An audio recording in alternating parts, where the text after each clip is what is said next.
गुरुदेव के आशीर्वाद से प्राचीन मंत्रों की इस श्रृंखला में एक बार फिर आप सभी का स्वागत है। बड़ा ही पावन दिन, बड़ा ही निर्मल दिन, भगवान विष्णु की कृपा पाने का अद्भुत दिन, यानी कि एकादशी का पावन दिन। अजा एकादशी पर भगवान विष्णु के साथ साथ इस बार लक्ष्मी जी की भी उत्कृष्ट कृपा हमें प्राप्त करनी है। इस बार अजा एकादशी शुक्रवार को है और शुक्रवार के दिन पड़ने वाली एकादशी का और भी महत्व बढ़ जाता है, क्योंकि शुक्रवार के दिन हमें माता लक्ष्मी को भी प्रसन्न करना होता है। आज के इस पवित्र दिन पर आपको हल्दी से और माता तुलसी की उत्कृष्ट कृपा से घर में सुख समृद्धि लाना है और दुख दारिद्रता को दूर करना है। भगवान विष्णु की पूजा अर्चना आप जब भी करते हैं, आपको बड़े भक्ति भाव से मन से उपाय करने चाहिए ताकि आपको उसका उत्कृष्ट लाभ प्राप्त हो। आपको बेमन से केवल क्रिया करनी है। उस मन से अगर आप करते हैं तो इसका कोई भी फल आपको प्राप्त नहीं होता है। तो आपको बड़े भक्ति भाव से भगवान की पूजा अर्चना करनी चाहिए। हिंदू धर्म में एकादशी का विशेष महत्व होता है। एकादशी तिथि भगवान विष्णु को समर्पित होती है। एकादशी के दिन भगवान विष्णु की विधि विधान से पूजा अर्चना की जाती है। धार्मिक मान्यता के अनुसार एकादशी के दिन श्री हरि की पूजा करना अत्यंत लाभकारी माना जाता है। कहते हैं कि एकादशी व्रत करने वाले व्यक्ति के सभी पापों का क्षय हो जाता है, सभी पापों का नाश हो जाता है और सभी सुखों को भोग कर वो अंत में विष्णु लोक को जाता है। अजा एकादशी का जो व्रत है वो भाद्रपद मास के कृष्ण पक्ष की एकादशी को रखा जाता है। इस साल यह तिथि 3 सितंबर दिन शुक्रवार को पड़ रही है। आइए सबसे पहले जान लेते हैं कि एकादशी का शुभ मुहूर्त कब है। एकादशी तिथि आरंभ होगी 2 सितंबर को सुबह 6:21 से। एकादशी तिथि समाप्त होगी 3 सितंबर को सुबह 7:44 पर। ध्यान रखिएगा, एकादशी का जो पावन पर्व है, एकादशी की जो तिथि है वो 3 सितंबर को होगी शुक्रवार के दिन, और पारण का समय होगा 4 सितंबर को सुबह 6:01 से 8:24 पर। एकादशी के इस पावन पर्व पर आपको चावल का सेवन नहीं करना चाहिए। यदि आपने व्रत नहीं भी करा है तो भी आपको चावल का सेवन नहीं करना चाहिए। आइए जानते हैं एकादशी व्रत की सबसे उत्कृष्ट पूजा विधि। आपको सुबह जल्दी उठकर स्नान आदि से निर्वस्त्र हो जाना है और उसके बाद आपको पीले वस्त्र, हो सके तो आपको पीले वस्त्र आज के दिन धारण करना चाहिए। अब आपको आपके घर के मंदिर के वहां पर आपको एक चौकी पर भगवान विष्णु की प्रतिमा स्थापित करनी है। ध्यान रखें, आपको पीले वस्त्र के ऊपर भगवान विष्णु की प्रतिमा स्थापित करें। अगर प्रतिमा नहीं है तो आप फोटो की भी स्थापना कर सकते हैं। अब आपको भगवान विष्णु के सामने एक लोटे में जल भर के रखना है। अगर आप भगवान विष्णु का अभिषेक करते हैं तो उसका जो पक्षाल का जो जल है, जो अभिषेक का जल है, वो भी आप थोड़ा सा उस पात्र में डाल सकते हैं। भगवान विष्णु के सामने आपको वहां पर एक दीप प्रज्वलित करना है और साथ ही साथ आपको एक धूप भी जलाना है। भगवान विष्णु का गंगा जल से अगर आपने अभिषेक करा है तो सबसे उत्तम होता है। अगर आपके पास गंगा जल नहीं है तो आप शुद्ध जल से भी आप भगवान का अभिषेक कर सकते हैं। भगवान विष्णु को आपको पीले पुष्प अर्पण करना चाहिए और साथ ही साथ भगवान विष्णु को आपको आज पीली वस्तुओं का भोग लगाना चाहिए।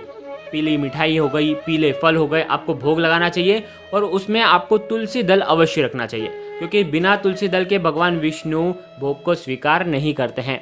इसके बाद आपको भगवान विष्णु को हल्दी से तिलक करना है और माता लक्ष्मी को हल्दी और कुमकुम दोनों से आपको तिलक करना है।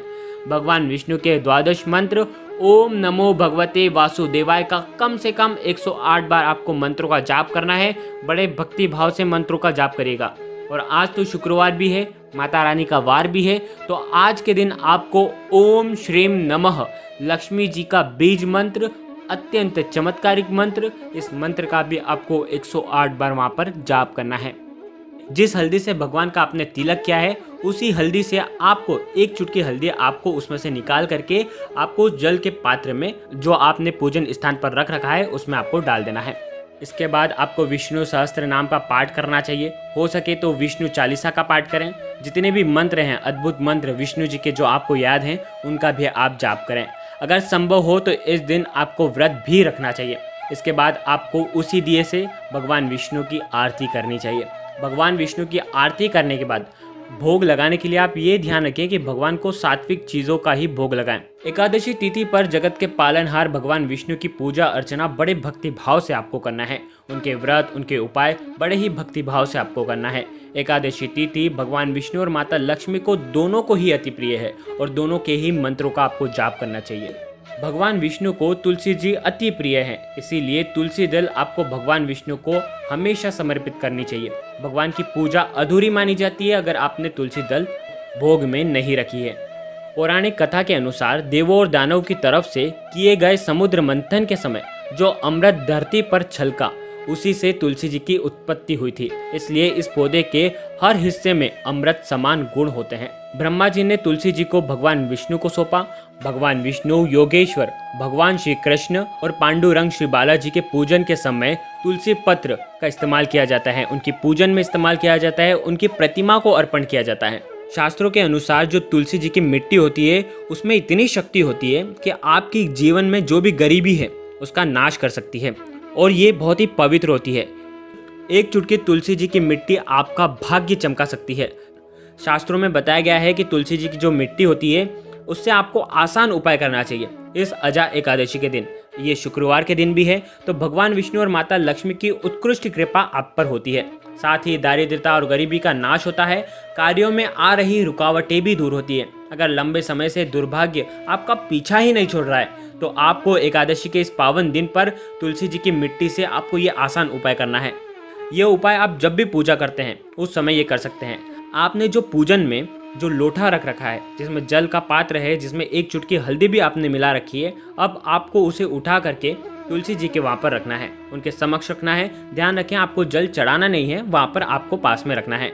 इसके बाद आपको तुलसी जी के वहाँ पर भी शुद्ध घी का आपको दीप प्रज्वलित करना है और सुगंधित धूप बत्ती आपको जलाना है। और उसके बाद आपको तुलसी जी के मंत्र का 11 बार आपको जाप करना है। मंत्र है ओम सुभद्राय नमः।